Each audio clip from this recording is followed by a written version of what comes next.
The Lean Government Party presents The Compass of Secrets, Part 3. Lachy and James went into Lachy's room and clicked the needle in there. It showed an hourglass with a skull on top. The danger now was big holes bursting into the ceiling and sand pouring down. Now the room was filled with sand. Now all their lives, the boys had watched people sinking in quicksand on TV. They only watched other people helping them out and had no idea how heavy sand could be. They found out that proof when the sand rose higher and higher and it felt as if they were underneath metal. So the boys managed to get out of the sand as much as they could.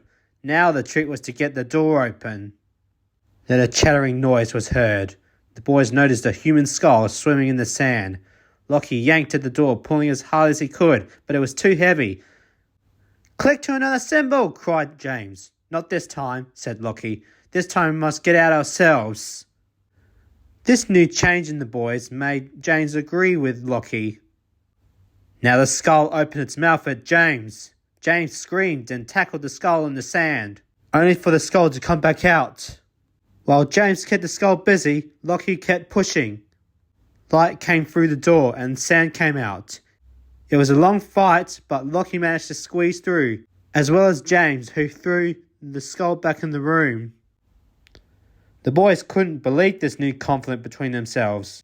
Now they felt like they can push through this.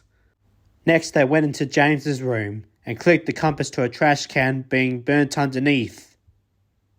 Then suddenly, the cupboard door burst into flames and a door-shaped fire shot out like a gun.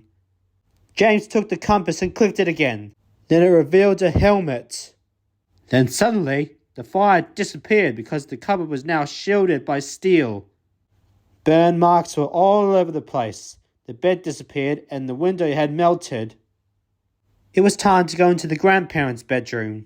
This time, when Lachy clicked the needle, the compass showed a snake.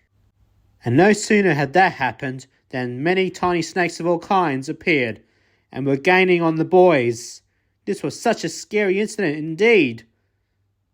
Lachy and James sat on the bed to avoid being bitten.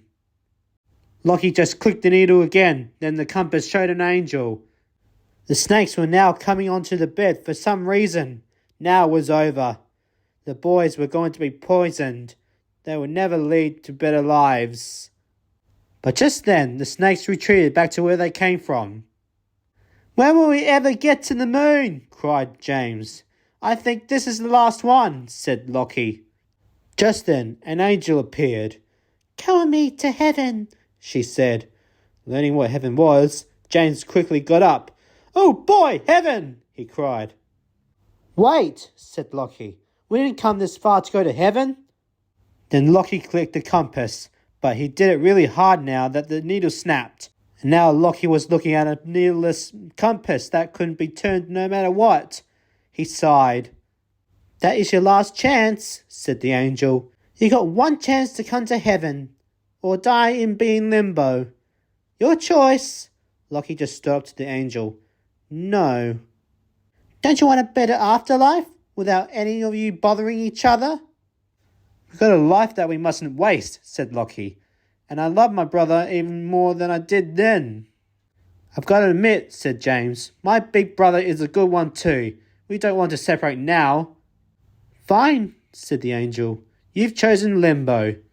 And unless that compass reveals the moon, you just tried for nothing.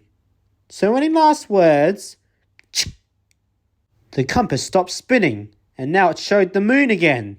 The pink center changed to blue like a wave at the edge of a beach. So it was too late for the angel. It was too late for everything else.